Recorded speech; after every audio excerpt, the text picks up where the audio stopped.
Halo semuanya, selamat datang di channel yang tidak layak untuk dihina ini. Sebelum kita mulai, atur posisi santainya, seruput kopinya, dan mari kita berhayal.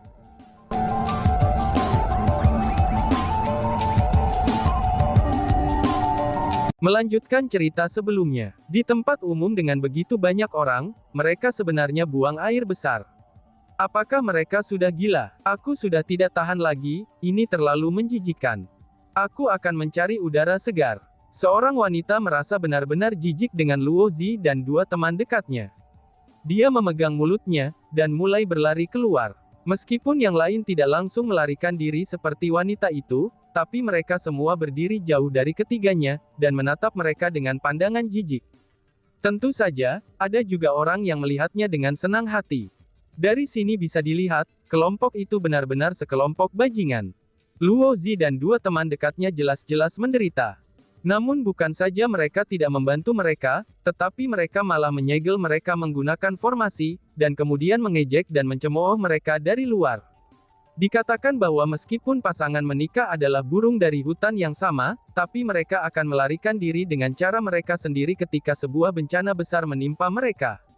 Chu Feng tidak pernah berharap bahwa sekelompok bajingan juga akan berperilaku dengan cara yang sama. Pada saat ketika teman-teman Luo Zi memutuskan untuk meninggalkan mereka, itu adalah pelayan yang berlari terburu-buru. Apa yang terjadi? Tanya Song Ge yang tampak bingung. Sepertinya mereka tidak bisa menahan tehnya. Bukankah Luo Zi sendiri mengatakan, bahwa orang biasa tidak akan bisa menahan tehnya? Kata Chu Feng. Dalam hal itu, bukankah itu berarti bahwa kamu dan aku bukan orang biasa? Ucap Song Ge sambil menatap Chu Feng dengan mata besarnya yang berkedip. Tentu saja, kata Chu Feng. Lalu, bagaimana dengan pelayan itu? Tanya Song Ge. Aku tidak tahu tentang pelayan itu. Namun, dia setidaknya lebih kuat dari Luo Zi dan kedua temannya, kata Chu Feng sambil tersenyum. Mendengar kata-kata itu, senyum di wajah Song Ge menjadi lebih lebar. Dia tidak punya simpati untuk Luo Zi dan teman-temannya. Alasan untuk itu adalah, karena dia tahu bahwa mereka bukan orang baik sejak awal. Jika bukan karena Chu Feng ingin pergi ke rumah minum bambu cian untuk menikmati teh, maka dia tidak akan pernah menemani mereka di sana. Namamu Asura kan? Tanya seseorang. Tepat pada saat Chu Feng dan Song Ge mengobrol, transmisi suara yang tajam dan keras tiba-tiba memasuki telinga Chu Feng. Itu berasal dari wanita di samping Song Ge, yaitu Wang Lian. Apakah kamu butuh sesuatu? Tanya Chu Feng menggunakan transmisi suara. Aku tidak peduli metode apa yang kamu gunakan untuk mendekati Song Ge, tapi Song Ge adalah saudara perempuanku yang baik. Karena itulah, aku mendesakmu untuk menjaga jarak darinya, kata Wang Lian kepada Chu Feng. Dan bagaimana jika aku tidak mau melakukannya? Tanya Chu Feng. Jika kamu berani menolak untuk mendengarkan saranku, aku akan mengambil hidup kecilmu itu, kata Wang Lian. Sikapnya bahkan sangat keras. Chu Feng mengungkapkan senyum dingin pada ancaman Wang Lian, dan senyumnya itu penuh dengan penghinaan dan ejekan. Di mata Wang Lian, Chu Feng tidak lebih dari sampah. Namun pada saat itu, sampah itu mengejeknya seperti itu. Wang Lian sangat marah dengan Chu Feng yang bahkan hatinya mulai bergetar karena amarah. Kamu harus mengambil cermin dan melihat dirimu sendiri. Seseorang sepertimu berani berpikir tentang mendapatkan Song Ge kami. Kamu hanyalah katak yang ingin makan daging angsa.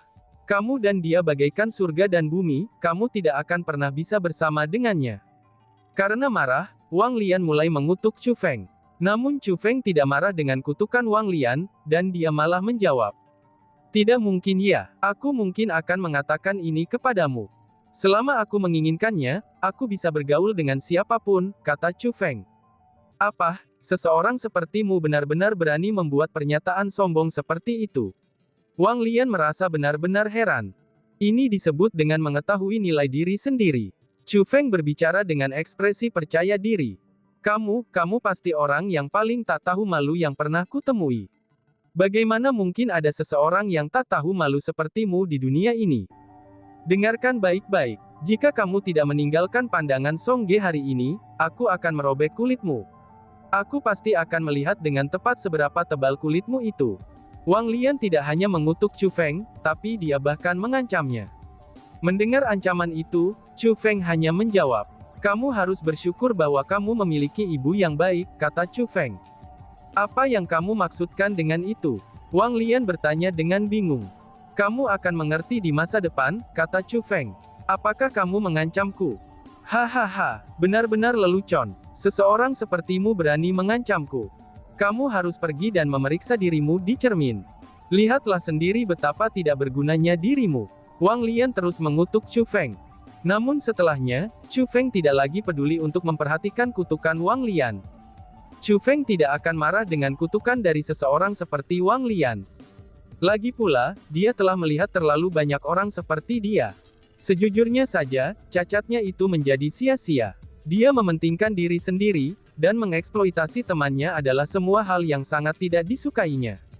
Seandainya itu sebelumnya, Chu Feng akan memberikan pelajaran seseorang seperti dia.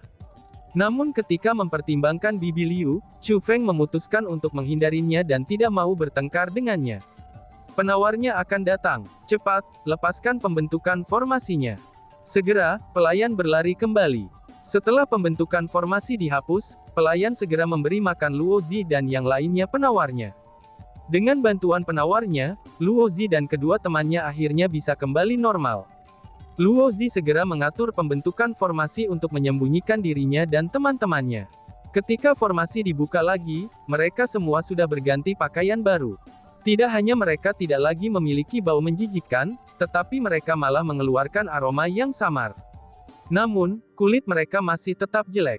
Karena bagaimanapun, mereka benar-benar mempermalukan diri mereka sebelumnya. Tuanku, untungnya aku bertindak cepat, kata si pelayan sambil tersenyum.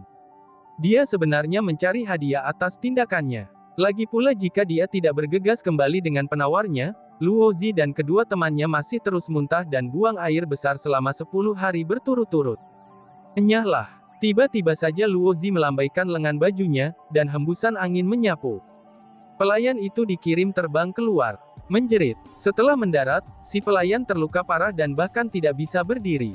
Dia tidak menerima hadiah yang dia cari. Tapi sebaliknya, dia menerima pemukulan. Untuk berani menyakiti kita dengan teh beracun, kita sudah sangat baik hati dengan tidak membunuhmu. Pergi dan panggil manajermu. Jika kamu gagal memberiku penjelasan yang tepat hari ini, aku akan menghancurkan rumah minum bambu Cian ini. Luo Zi mengarahkan semua amarah dalam hatinya pada si pelayan, dan dia tidak punya pilihan selain melakukannya. Karena bagaimanapun, dia perlu mencari jalan keluar dari situasi memalukan mereka. Dia tidak mungkin mengatakan bahwa dia tahu itu adalah teh beracun, tetapi mengira itu adalah teh suci setelah menyaksikan efek ajaib pada Chu Feng dan Song Ge, dan kemudian memutuskan untuk meminumnya hanya untuk mengacaukan dirinya sendiri. Jika dia mengatakan itu, dia akan dianggap bodoh. Karena itulah, dia hanya bisa mengatakan bahwa dia tidak tahu, dan bahwa pelayan adalah orang yang sengaja meracuninya. Hanya itu yang akan memberikan alasan untuk apa yang telah terjadi. Dengan demikian, petugas yang tidak bersalah menjadi orang yang menanggung semua kesalahan. Namun Chu Feng tidak memiliki simpati untuk pelayan itu. Petugas itu telah bekerja dengan Luo Zi dan teman-temannya untuk menjahatinya. Dia bukan orang yang baik sejak awal. Dengan demikian, hanya bisa dikatakan bahwa pelayan itu pantas mendapatkan apa yang terjadi padanya. Lalu kemudian, Luo Zi kembali duduk.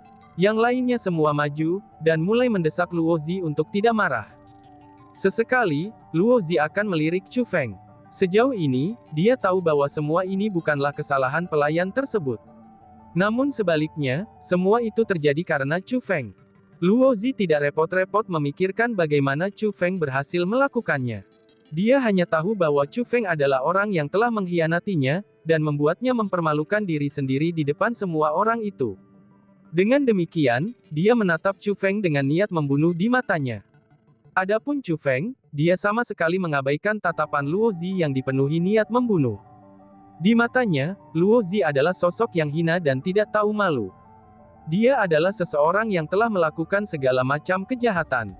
Tentu saja karena ada terlalu banyak orang jahat di dunia, dia tidak berniat untuk mengurus semuanya. Oleh karena itulah, bagi orang-orang seperti Luo Zi, jika perbuatan jahat mereka tidak disaksikan olehnya, maka Chu Feng tidak akan repot-repot memperhatikannya. Namun jika mereka berani mengarahkan perbuatan jahat mereka kepadanya, dia akan membuat mereka tahu apa yang dimaksud dengan tidak ada pil untuk mengobati penyesalan. Apa yang sedang terjadi? Tuan Muda Luo, apa yang terjadi tadi? Tidak lama kemudian, seorang pria parubaya yang sangat gemuk pun masuk. Pria itu mengenakan pakaian yang indah, dan dihiasi dengan perhiasan yang sangat banyak. Dia tampak persis seperti seorang tuan tanah kaya raya setempat. Mendengar percakapan itu, Chu Feng mengetahui bahwa pria parubaya yang gemuk itu sebenarnya adalah manajer kedai teh bambu biru. Melihat pria gemuk parubaya itu, dan kemudian melihat kedai teh yang agak bergaya, Chu Feng tiba-tiba menyadari bahwa desain kedai teh itu kemungkinan besar tidak ada hubungannya dengan manajer yang gemuk itu. Chu Feng merasa bahwa manajer yang gemuk itu tidak akan memiliki selera estetika untuk membuat desain seperti itu. Senior, pelayanmu itu benar-benar meracuni kami dengan teh beracun. Kamu harus menegakkan keadilan bagi kami dalam masalah ini. Setelah melihat manajer, Luo Zi yang sebelumnya arogan menjadi jauh lebih lembut. Dia tidak lebih dari seseorang yang takut pada yang kuat dan menindas yang lemah. Dia telah mengintimidasi pelayan, dan berteriak-teriak kepada pelayan itu tentang rencana menghancurkan kedai teh tersebut. Namun ketika berhadapan dengan manajer di ranah abadi bela diri, dia langsung memanggilnya dengan senior, dan berbicara dengan sangat hormat. Kamu tidak perlu khawatir soal ini. Aku pasti akan memberikan penjelasan yang tepat untukmu. Meskipun demikian, apakah tetua biara Pis Gauze ada di antara kalian semua? Tanya sang manajer. Siapa itu? Tanya Luo Zi. Wanita yang sangat tinggi dan kurus, dengan kulit sangat cerah dan rambut dikuncir hitam, kata manajer kedai teh itu. Itu adalah Li Cucu. Nah, kalau kamu menyebutkannya, di mana Li Cucu? Ucap Luo Zi dan mengalihkan pandangannya ke arah kerumunan yang hadir. Tadi kamu bau sekali, dan Li Cucu sangat terobsesi dengan kebersihan. Jadi dia sudah lari keluar, kata seseorang.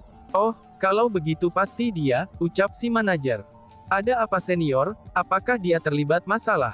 Tanya Luo Zi. Dia tidak menimbulkan masalah apapun.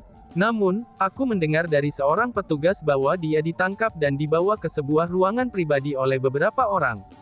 Selain itu, sepertinya dia agak enggan memasuki ruangan tersebut. Itulah mengapa aku datang untuk menanyakan semuanya kepada kamu, kata manajer itu. Apa, ada yang berani macam-macam dengan temanku? Mereka sama saja mencari kematian. Luo Zi dan yang lainnya langsung marah setelah mendengar kata-kata itu. Mereka pun bertanya, senior, kamar pribadi yang mana? Tanya Luo Zi. Para pria, pimpinlah jalan untuk Tuan Muda Luo, kata manajer itu. Tak lama kemudian, seorang pelayan tiba dan mulai memimpin jalan bagi Luo Zi dan yang lainnya. Dengan marah, Luo Zi dan yang lainnya mengikuti pelayan itu ke ruangan pribadi. Namun tidak ada yang menyadari, bahwa manajer tersebut menunjukkan senyum dingin di wajahnya setelah Luo Zi dan yang lainnya pergi. Melihat senyum dingin itu, Chu Feng tahu bahwa manajer tersebut sengaja melakukan ini. Kemungkinan besarnya karena manajer tersebut menyimpan perasaan tidak enak terhadap Luo Zi, itu setelah dia memukuli pelayan yang sebelumnya. Itulah mengapa dia sengaja menjebak mereka. Jika tebakan Chu Feng benar, orang-orang di ruangan pribadi lainnya, mereka pastilah orang-orang yang tidak boleh disinggung oleh Luo Zi dan teman-temannya. Asura, mari kita pergi dan melihat-lihat juga, kata Song Ge kepada Chu Feng dengan suara pelan. Sepertinya kamu bukan tipe orang yang suka menonton acara, kata Chu Feng. Aku tidak akan menonton acara itu. Hanya saja, Li Cucu juga seseorang yang aku kenal. Dia seorang wanita, dan telah ditangkap oleh sekelompok orang dan dibawa ke sebuah ruangan pribadi. Aku tidak tahu apa yang mungkin terjadi padanya. Itulah mengapa aku mengkhawatirkannya, kata Song Ge. Oh, baiklah. Kalau begitu, mari kita ikuti mereka juga, ucap Chu Feng sambil mulai memimpin Song Ge. Luo Zi dan yang lainnya tiba di depan pintu masuk ruangan pribadi itu dengan marah. Bang! Luo Zi mendobrak pintu masuk dengan sebuah tendangan. Bajingan! Bajingan buta mana yang berani menyentuh teman Luo Zi ini? Hari ini, aku akan mematahkan semua kaki kalian. Luo Zi mengumpat dengan marah setelah menerobos gerbang. Sambil mengumpat, dia membawa anak buahnya dan bergegas masuk. Para antek di belakang Luo Zi bergegas masuk melalui pintu dengan penuh percaya diri, dan juga dengan sikap yang mengesankan. Namun begitu bergegas masuk, kegarangan di wajah mereka langsung menghilang. Mereka semua berdiri di sana seolah-olah membeku. Ekspresi garang yang sebelumnya terpampang di wajah mereka, kini digantikan oleh kepanikan dan ketakutan yang tak berujung. Omong kosong. Ini masalah. Song Ge, kita harus segera pergi. Chu Feng menyadari bahwa Wang Lian menarik Song Ge pergi, dan mendesaknya untuk segera pergi melalui transmisi suara. Pada saat yang sama, Chu Feng memperhatikan situasi di dalam. Ruangan pribadi itu tidak hanya jauh lebih besar daripada ruangan yang pernah ditempati Luo Zi dan teman-temannya, tetapi juga didekorasi dengan jauh lebih teliti. Dan Fan jelas sekali, itu adalah kamar pribadi dengan kualitas lebih tinggi. Sebelumnya, Luo Zi telah menyatakan bahwa kamar pribadi yang mereka tempati adalah kamar dengan kualitas terbaik. Tapi ternyata, dia telah membual. Tentu saja, bukan itu yang penting. Karena yang penting adalah, apa yang mungkin menimbulkan ketakutan seperti itu pada Luo Zi dan yang lainnya. Tentu saja, itu adalah orang-orangnya. Selain Luo Zi dan teman-temannya, ada lebih dari selusin orang di dalam ruangan pribadi itu. Mereka semua mengenakan jenis pakaian yang sama. Jelas sekali, mereka berasal dari kekuatan yang sama. Ngomong-ngomong, itu cukup kebetulan. Chu Feng mengenali pakaian mereka. Alasannya adalah, karena pria tua dan wanita muda yang dia temui di sekitar pegunungan Tujuh Matahari, mereka juga mengenakan pakaian itu. Melalui token nama yang tertera di pinggang mereka, Chu Feng tahu siapa orang-orang itu. Mereka adalah murid-murid dari surga cermin air. Chu Feng mampu merasakan, bahwa yang terkuat di antara para murid surga cermin air hanyalah abadi surgawi peringkat 1. Selain Song Ge, ada banyak anggota kelompok Luo Zi yang memiliki kultivasi setara dengan abadi surgawi peringkat 1. Adapun Luo Zi sendiri, kultivasinya berada pada tingkatan abadi surgawi peringkat 2. Meskipun demikian, tingkat kultivasi Luo Zi seperti itu sebenarnya sangat normal.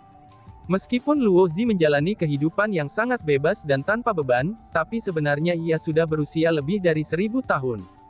Meskipun dia berusaha mendekati Song Ge, tapi sebenarnya dia seusia dengan ibunya. Namun bukan itu yang penting. Yang pentingnya adalah, meskipun sudah jelas Luo Zi memiliki kultivasi abadi surgawi peringkat 2, tapi dia sangat ketakutan di hadapan kelompok abadi surgawi peringkat 1. Jelas sekali, dia tidak takut pada mereka karena kekuatan mereka. Tapi sebaliknya, itu karena identitas mereka. Identitas orang-orang itu menimbulkan ketakutan yang mendalam pada Luo Zi. Dari mana asal gerombolan bajingan ini? Kamu berani mendobrak pintu tuan muda ini? Kata seorang pria yang tampaknya adalah pemimpin kelompok itu. Nada suaranya juga sangat dingin. Wanita bernama Li Cucu saat ini ditahan oleh pria itu, dan terlihat jelas bahwa dia ingin melawannya.